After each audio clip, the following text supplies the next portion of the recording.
Hello, my name is Zachary Flam, and this is my documentary on the impact of religion in the World War II's soldiers' lives. The soldiers suffered hellish conditions, but they found hope in religion. One of the main reasons religion could help so many people in the war was because of chaplains. These people were the religious heart of the army. They served alongside the soldiers in the battles and so forth. They held meetings and burials on the battlefield, which was very beneficial for the soldier as they felt as if God was on their side. Protestant, Catholic, and Jewish chaplains served in World War II. Their motto was to nurture the living, care for the wounded, and honor the fallen. This was for everyone, not just the religious.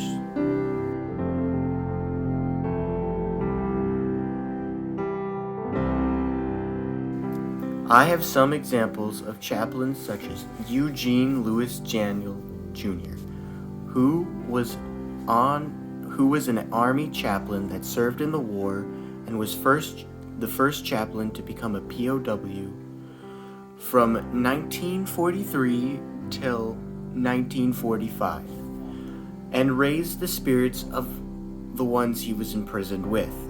He joined the ROTC in 1925 and was appointed a cadet second lieutenant in 1929. He was commissioned second lieutenant in the U.S. Army in 1933 and served in the active infantry until 1941, when he became a chaplain till the end of the war.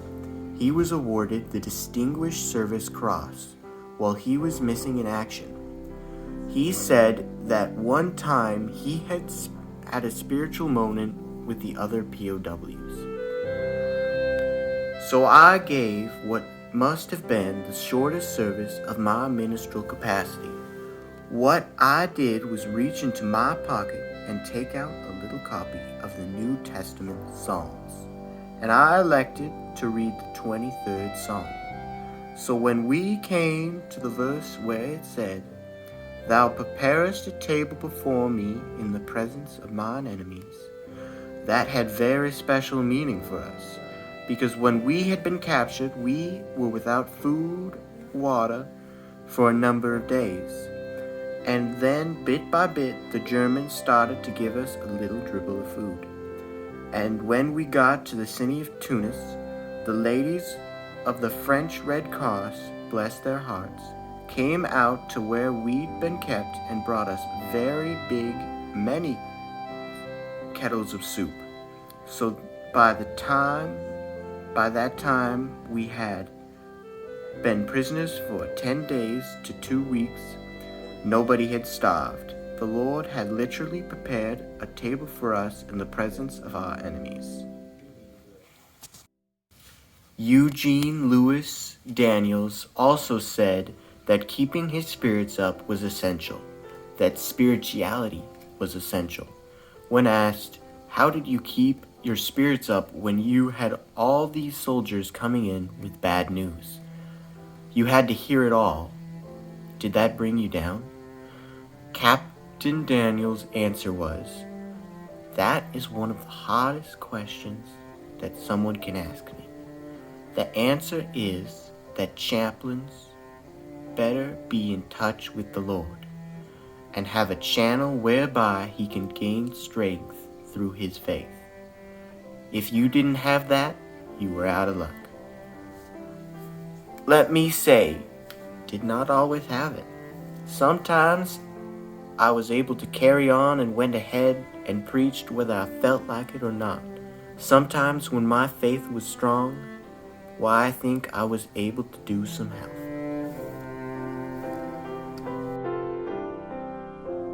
I also have a small story about a chaplain's assistant, Floyd C. Freeman.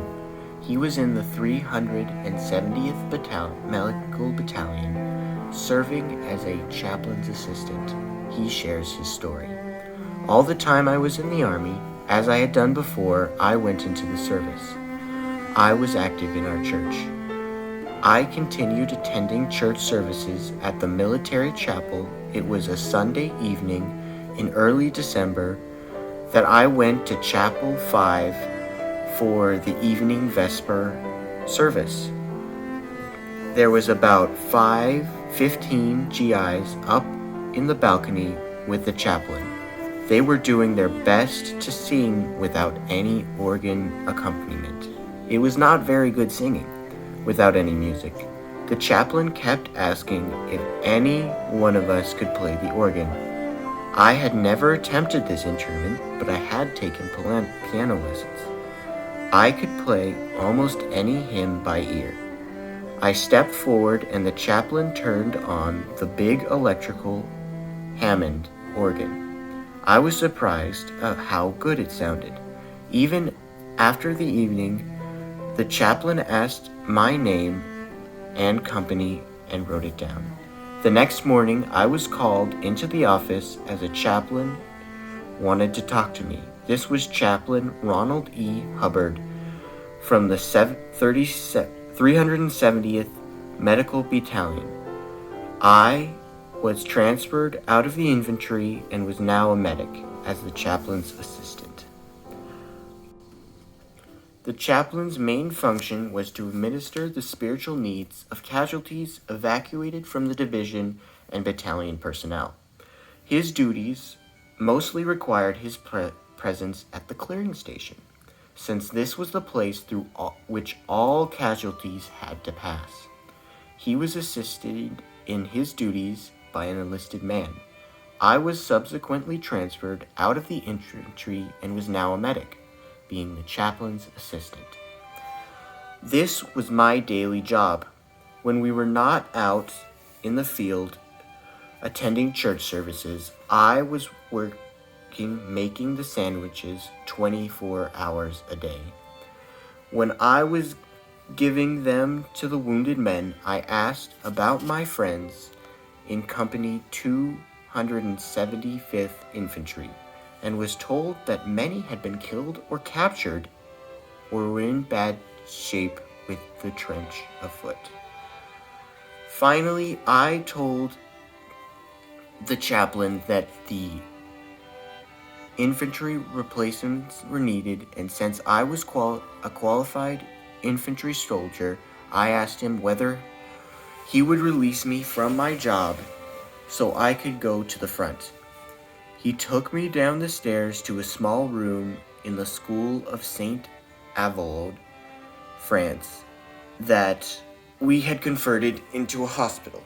He locked me in the room and told me to go to sleep and rest. Later he returned and had a long talk with me, explaining to me that I had the most important job in the U.S. Army and should stay and continue making the peanut butter and jam sandwiches. I know that God was watching over me, and I am alive today because I stayed with my job as a chaplain's assistant. Yes, I still like peanut butter and jam sandwiches. Floyd C. Freeman attributes his time as a chaplain's assistant to helping him survive the war. Having a chaplain as a mentor helped him make decisions that influenced the rest of his life. James B. Condy was my great-uncle. He served as a supply sergeant in the Fighting 3rd Division in World War II. He served in North Africa, Italy, and France, and was an active member of the Church of Jesus Christ of Latter-day Saints. Prior to the war, he served as a missionary in France and Switzerland. In the letter to the president of said church, Sergeant Condy was praised. Sergeant Condy would have made an exceptionally good Army chaplain. Even though he was kept very busy in the regular supply position, Brother Condy found time to constantly contact Mormon soldiers and conduct services whenever it was possible under combat conditions. He also said, "I wrote Elder Brown a letter per his request and told him of our religious activities and how I thought his community could help us out. I also made a mention of the facts that we had not received the publications of the Book of Mormon and gospel principles.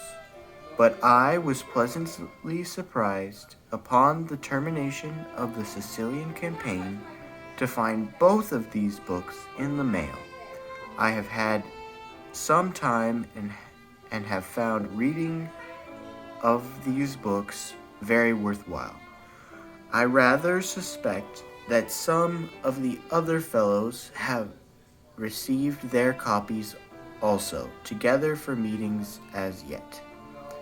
I was rather surprised to learn that our conference was announced in the papers. We must have a couple writers who like publicity. At any rate, I suppose that the brethren are built up to learn that we do carry on when possible, which shows the importance of religion in his life as a soldier. James B. Condie went through the war active in the church.